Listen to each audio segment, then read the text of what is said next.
Luz María Chela pastaba sus borreguitos como todas las niñas indígenas y a un cierto momento empezó a llegar atrasada a la casa.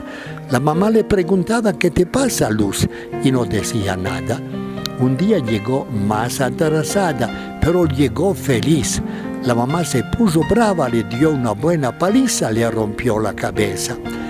La niña, el día después, con su cabeza rota, viene de nuevo a pastar sus borregos aquí y vuelve a casa en la tarde sin ningún rasguño, nada.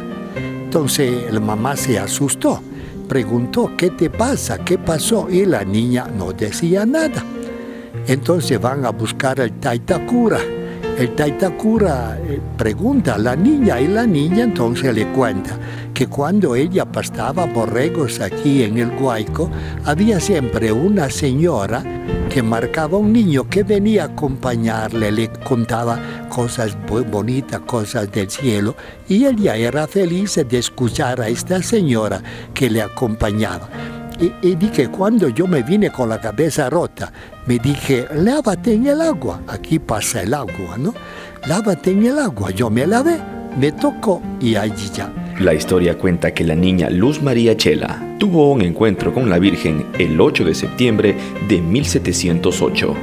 Desde ese entonces se va dando votos de fe y sanación que la contribuyen a la mano de la Virgen del Guayco.